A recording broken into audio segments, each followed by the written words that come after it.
अहिंसा तीर्थ प्रणेता, अहिंसा तीर्थ प्रणेता, जय जय हो भारत गौरव राष्ट्र संत प्रमुख सागर। स्वर्णिम स्वर्ण जयंती का अवसर ये महान है, मिलकर हम मनाएंगे गुरुवर देश की शान है प्रमुख सागर। जय हो गुरुवर प्रमुख सागर, जय हो गुरुवर।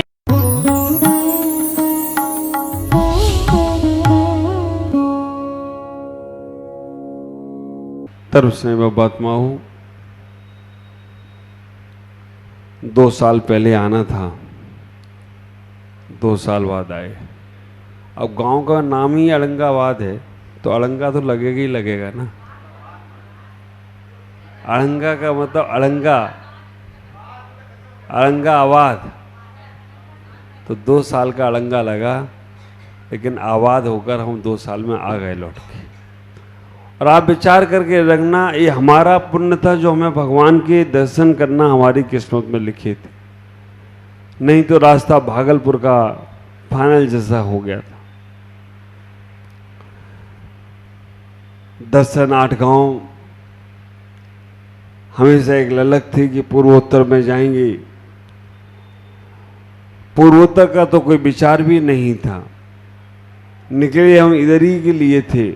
गिरिडीह से पाखुड़, पाखुड़ से धुलियान और वहाँ की किए यहाँ के दर्शन। लेकिन कोई बात नहीं, हम जब भी आए, आप लोग जब भी मिले, चुल्लक जी महाराज को हमने पहले यहाँ भेजा था, माता जी वगैरह यहाँ आई थी, उनका लाभ लिया। तो आप विचार करना, ये दर्शन का भाव जो समय का रहता है, हमें उसे समझने का प्रयास करना। क्योंकि बहुत मुश्किल से साधुओं के दर्शन होते हैं। यहाँ दिगंबर मुनि का आगमन कितने साल बाद हो रहा है? अभी प्रमाण सागर के बाद कोई नहीं आया होगा। शीतल सागर जी आ गए, बहुत अच्छी बात है। बहुत सौभाग्यशाली हैं आप सभी लोग, पुण्यशाली हैं कि जो आपको साधु संतों के दर्शन सौभाग्य मिलता है। चातुर्मास तो यहाँ कभी हुआ नहीं होगा, आज तक अड़ंगाबाद में चातुर्मास नहीं हुआ। क्या विचार है आप लोगों का? चातुर्मास जारी है, हो जाए तो कोई ना कोई माता जी मिल ही जाएंगी हैं। आप विचार करके रखना, समाज कितनी है यहाँ पर? 30 घर, पर्याप्त है। हम अपने जीवन में इन सब समय को समझकर अपने आप को समझने का प्रयास करें। हमें जैन परिवारों को आगे बढ़ाने का प्रयास करना है। जैन समाज को हमें आगे आगे बढ़ाने का इसलिए प्रयास करना है क्योंकि जहाँ जहाँ हम सब जाएंगे, वहाँ वहाँ धर्म, वहाँ वहाँ गुरुओं की भक्ति, वहाँ वहाँ पुण्य के कार्य, वहाँ वहाँ अच्छे कार्य होने लगेंगे। हमें इतना ही विचार करना है कि जहाँ जहाँ हमारे रिश्तेदार हैं, नातेदार हैं, उन सबको भी यहाँ पर जरूर बुलाने का प्रयास करो। स्थायी नहीं बुलाना, स्थायी तुम भी नहीं हो यहाँ पर, पता नहीं कब क्या हो जाए तो कैसे तुम्हें जाना पड़ जाए। लेकिन हमें फिर भी अपने इन परिवारों को बढ़ाने का प्रयास करो। अभी यहाँ औरंगाबाद में बच्चे वगैरह नहीं हैं, सब बाहर गए, सब भी बाहर गए। कैसे होगा काम?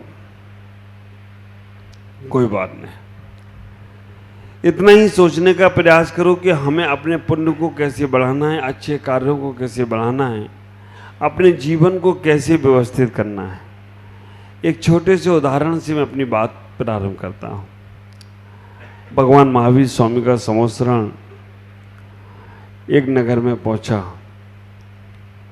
संवत्सरण में दर्शन करने के लिए बहुत सारे लोग गए, क्योंकि जब तीर्थंकरों के संवत्सरण पहुंचते हैं तो वहाँ भगवान के दर्शन के लिए हर प्रकार के लोग पहुंचते हैं। वहाँ पर इंसान तो छोड़ो, जानवर तिर्यंच भी दर्शन के लिए जाते हैं। हमारा जैन धर्म कितना विशाल था कि जहाँ पर हर किसी को शरण दी जाती है। हमारा जैन धर्म इतना विशाल था और है, लेकिन हम लोगों की वजह से वो सीमित होता चला गया, क्योंकि हमने अपने जीवन के उन आचरणों को, उन व्यवहारों को अपने जीवन में आगे बढ़ाने का प्रयास नहीं किया। हमने सोचा कि हम पालन कर ले तो बहुत है, हमारे बाद में तो कोई पालन करने वाला नहीं। और आज आप विचार करना, जैन धर्म का पालन करने के लिए हमारे पास वैज्ञानिक लोग, डॉक्टर लोग, साइंस के लोग सभी कहने लगे कि जैन धर्म से ही जो जिएगा वो ही आगे चलकर अपनी कोई तरक्की कर सकता है। पानी छानकर पीना, रात्रि भोजन नहीं करना, नित्य देव दर्शन करना, ये जैन के 3 लक्षण हैं। और आप विचार करके रखना, ये जैनों के तीनों लक्षण दिखते तो बड़े सिंपल से हैं, बड़े सामान्य से हैं, लेकिन इनमें बहुत रहस्य छिपा हुआ है। इन तीनों लक्षणों में इतना रहस्य छिपा हुआ है। पानी को हम जब छानकर उपयोग में लाने का प्रयास करते हैं, आजकल डॉक्टर बोलने लग गए पानी को बॉयल करके पिए, पानी को कच्चा नहीं पिए। आप ख्याल करना, हम अपने जीवन में इतना ही सोचने का प्रयास करते हैं कि हमें क्या लेना देना जीवों से। हम अपने घर में एक्वागार्ड लगाते हैं, मंदिरों में भी लगाते हैं, लेकिन पूरी विधि विधान हम जानते नहीं हैं, विधि विधान हम करते नहीं हैं। तो हमें ये भाव अपने जीवन में रखना चाहिए, ये परिणाम हमें अपने जीवन में रखना चाहिए कि कैसे हम अपने इस जैन धर्म को बचा सकें। पानी छानने की विधि केवल और केवल, पानी छानने का क्रम केवल और केवल हमें जैनों से ही अपेक्षा है, अजैनों से नहीं। रात्रि भोजन नहीं करना ये केवल जैनों से ही अपेक्षा है और किसी से नहीं है। आप विचार करके रखना, अगर ये 2 क्रम तुम्हारे बाहर दिखते हैं, देव दर्शन के लिए तो मंदिर में तुम आते ही हो, लेकिन अगर कहीं हम बाहर जाते हैं और बाहर जाने के बाद अगर हम पानी को अनछना ही पीने का प्रयास करते हैं, तो हम अपने जैन धर्म को बचा नहीं पा रहे हैं, समाप्त कर रहे हैं। और आजकल तो ऐसी बिस्लरी की बोतल आ गई है, वो कहते हैं इसमें तो जीव पड़ता ही नहीं है, गंगा जल से ज़्यादा पवित्र जल है ना। आप वो बिना छान के ही पीने का प्रयास करते हैं। हम इतना ही सोचें, पहले का जैन श्रावक जब घर से बाहर जाता था तो उसके पास 3 चीज़ें होती थी, लोटा, डोरी और छन्ना। आज लोटा, डोरी, छन्ना सब खत्म हो गया। हमें याद तो होना चाहिए। मुझे भी मालूम है कि तुम भी पालन नहीं कर पाओगे और मैं भी बोल के जाऊंगा, पालन होने वाला नहीं है, क्योंकि हमारे संग में बिहार में भी चलती है तो वो भी सब यही करते हैं। लेकिन हमें ये चीज़ें याद रहना चाहिए, इसलिए मैं बता रहा हूँ कि हमारे पास 2 ही ऐसी चीज़ें हैं जिनसे हम अपने जैन धर्म को सुरक्षित बना सकते हैं। हम जैन धर्म को सुरक्षित बना सकते हैं, बता सकते हैं। आज तुम्हारे औरंगाबाद में बहुत सारी प्याऊ होंगी। आप विचार करके रखना, जैन समाज की भी कोई प्याऊ है। हम अपनी जैन प्याऊ अगर है तो वहाँ पर एक पानी का छन्ना जरूर लगाने का प्रयास करें। हमारे घरों में, बाथरूम में भी एक छन्ना लगना चाहिए। मंदिर में भी, जब मंदिर में भी कोई नल आदि होते हैं तो वहाँ पे भी छन्ना होना चाहिए। मैं आपसे कहूँगा कि जितनी पूजा पाठ करने का पुण्य तुम्हें मिलता है, अगर तुमने उन छन्ने को छने पानी से रोज बिनछानी करके अगर व्यवस्थित कर दिया तो मैं कहूँगा उसका भी पुण्य तुम्हें तीव्र लगने वाला है, उसका भी भाव तुम्हारे मन में होने वाला है। हमारे बहुत से ऐसे श्रावक हैं जो अपने वस्त्रों के साथ, अपने कपड़ों के साथ जब कभी बाहर जाते हैं तो 2-4 छन्ने रख के ले जाते हैं। कहीं अगर होटल में भी रुकते हैं तो छन्ना लगाकर ही वहाँ का होटल का पानी अब लेना वही पड़ेगा, श्रावक है, लेकिन वहाँ वो छन्ना लगाकर छोड़कर चले जाते हैं। ख्याल करो, हमें इस जैन धर्म को अगर बचाने का प्रयास करना है तो हमें अपनी थोड़ी सी संस्कृति को, थोड़े से व्यवहार को बाहर भी प्रदर्शन में लाने का प्रयास करना पड़ेगा। हम किसी दूसरे से अपेक्षा ना रख के हम वो क्रिया को खुद करने का प्रयास करें। कहीं किसी की शादी में जाएं तो हम रात्रि में उसे कहें कि मेरा भोजन का त्याग है, रात में मैं नहीं करता हूँ। आप विचार करके रखना, जो पुण्य आप मंदिर में आके कमा रहे हो उससे ज़्यादा पुण्य उसकी श्रद्धाओं से कमाने लगो तो कोई आश्चर्य नहीं होगा। कर्नाटक में मैं होके आया हूँ। कर्नाटक में गोमटेश्वर के पास हासन करके जगह है। हासन के पास में एक हॉलीवुड जगह है और वहाँ पर 100 मंदिर एक राजा ने बनवाए थे। और वहाँ पर भी एक छोटा सा टीला है, छोटा सा पहाड़ है, उसका नाम भी पुष्करी है। 100 मंदिर वहाँ पे बनवाए, पूरे के पूरे लोगों को जैन धर्म का ज्ञान कराया, सब कुछ कराया। लेकिन किसी एक के कारण से उसने सारे मंदिर तोड़वाकर, उसकी 2 रानियां थीं, एक रानी जैन थी, एक रानी हिंदू थी। 2 रानियां थीं, दोनों रानियों में एक जैन रानी ने कहा कि हमारे लिए एक मंदिर तो यहाँ पर बचा के रखो।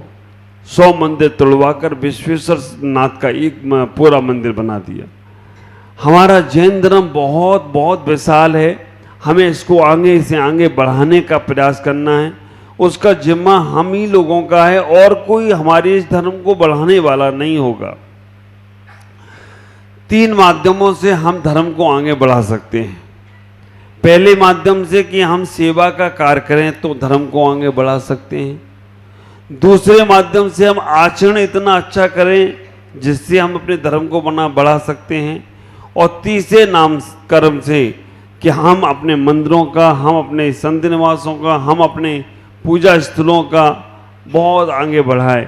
लेकिन वो तीसरा कर्म हमारा तभी होगा जब हम सेवा के कार्यों को बढ़ाने का प्रयास करेंगे। दूसरा कारण में हम लोग थोड़े से पारंगत हैं कि हम अपने जैन आचरणों को पालन करते हैं। इतना ही विचार करना, जैन कुल में जन्म लेने मात्र से तुम्हारे 90% पाप कम हो गए। क्योंकि जैन कुल में जन्म लिया तो तुमसे कोई गलत चीजें नहीं होंगी। जैन कुल में जन्म लिया तो अब तुम कोई गलत आचरण नहीं कर सकोगी, गलत चीजों का खान पान नहीं कर सकोगी। तो हमने जैन कुल में जन्म लेकर ही 90% पापों को दूर कर दिया। 10% पाप, जैन व्यक्ति रात को भोजन नहीं करता है, जैन व्यक्ति पानी छानकर पीता है, जैन व्यक्ति घास पर भी नहीं चलना चाहता है। आप विचार करके रखना, ये जैन कुल में जन्म लेने से 90% पाप हमने कम कर लिए। 10% रह गए हैं, जो हमारे राग द्वेष कम होंगे तो वो 10% भी पाप खत्म होंगे। तो हमें अपने जैन की संस्कृति को, जैन के आचरणों को, जैन के आदर्शों को प्रस्तुत करने का प्रयास करना है। कितना अच्छे से अच्छा हम कर सकते हैं, कितने अच्छे के माध्यम से हम इस जैन धर्म को बढ़ा सकते हैं, इस पे दिमाग लगाने का प्रयास करो। नहीं तो हम व्यापार बिजनेस करके अपने आप को वहीं तक सीमित कर लेंगे। हमारे भगवान ऐसे ही बैठे रहेंगे, मंदिर भी ऐसे ही बने रहेंगे और हमारा धर्म वहीं तक सीमित हो जाएगा। आपसे इतना ही कहूँगा कि आप अपने जीवन को बहुत बहुत व्यवस्थित बनाएं, बहुत बहुत सार्थक करें, क्योंकि हमारे पास बहुत बड़ी धरोहर है। जैन कुल में जन्म कभी एकाध जन्म के पुण्य से नहीं होते हैं, कई जन्मों के पुण्य एकत्रित होते हैं, तब कहीं जाकर हमारा जैन कुल में जन्म होता है। और आप विचार करके रखो, जैन कुल में जन्म लेने के बाद भगवान की भक्ति करने का सौभाग्य मिल रहा है, गुरुओं की भक्ति करने का सौभाग्य मिल रहा है। और 13 साधु हमारे ख्याल से पहली बार ही आए होंगे। 13 साधु तुम्हारे औरंगाबाद में पहली बार आए हैं, उनके सानिध्य का सौभाग्य मिल रहा है। तो हमें इतना ही विचार करना है, ये जो समय मिला, मैं तो सुबह आकर शाम जाने वाला था, लेकिन बाबूजी बोले आओ ही नहीं, बाहर से चले जाओ। हमारे ताराचंद जी बाबूजी गुवाहाटी भी हमारे पास आए, माँ जी भी, दोनों अकेले आते नहीं, वो तुम दोनों ही साथ में आते हैं। और गुवाहाटी के बाद दीमापुर भी आए, और दीमापुर भी आकर उन्हें यही भावना रखी कि महाराज जी आप इधर से ही पधारना, आपको और कहीं से नहीं जाना। और वास्तव में मेरा भी बहुत भाव था कि हमें भगवान के दर्शन करना है। आज सुबह आए भगवान के पास, मैंने बोला भगवान अभी हारे थके आए, अभी ज़्यादा समय नहीं दूंगा आपको, हम थोड़ा से दर्शन करके जा रहे हैं, बैठ भी नहीं पा रहा हूँ भगवान अभी। भगवान मेरे मार गए, उन्होंने कि ठीक है बेटा अभी चले जाओ, 9 बजे आ जाना। भगवान हमारे ही थे तो उन्होंने आज्ञा दे दी। लेकिन मैं आपसे कहना चाहता हूँ कि आप यहाँ पर हो तो ज़्यादा से ज़्यादा लाभ लेने का प्रयास करना। 2 दिन नहीं 1.5 दिन मिला है आपको, आज का पूरा दिन, कल तुम्हें 3 बजे तक हम अब रहेंगे, तो इतना ही विचार करना, ये 1.5 दिनों में जितना लाभ ले सको और अपने आप को समझने का प्रयास कर सको तो बहुत आनंद रहेगा। हमें शास्त्र भेंट किया समय साथ, और मैंने पेज खोला तो पेज खुल भी गया, बहुत अच्छा। पेज गाथा नंबर 4 समय सार में कह रहे हैं आचार्य कुंद महाराज, सुध परिचिदान भूदा सब्बस्वी काम भोग वंद कहा, ये तस्वलंबो न वरी न सुलहो भी तस्।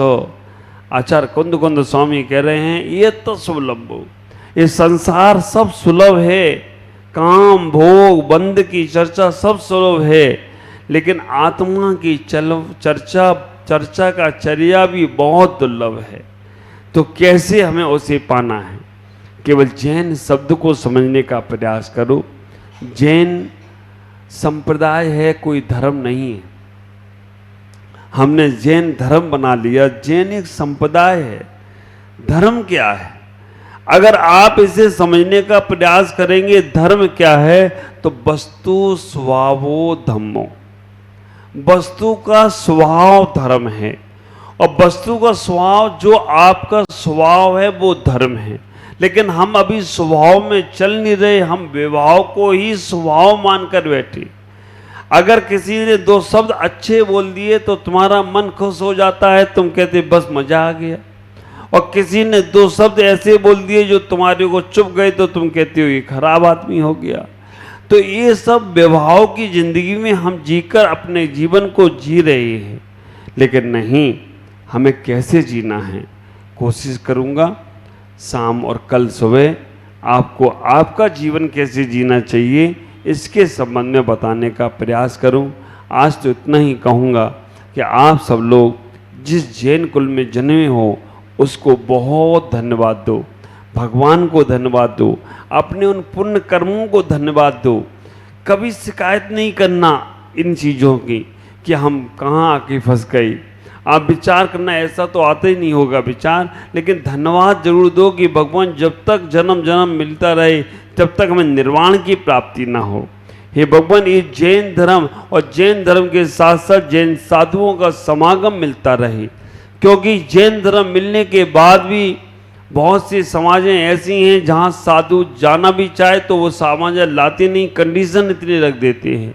मैं पूर्वोत्तर में घूम के आया हूँ, बहुत सारी समाजें इतनी समर्पित होती हैं कि जो तरसती हैं कि हमें कैसे भगवान मिल जाएं, और बहुत सी कहती हैं कि मेरी नियम कानून के अनुसार आओगे तो आओ, नहीं आओगे तो बाहर के बाहर जाओ।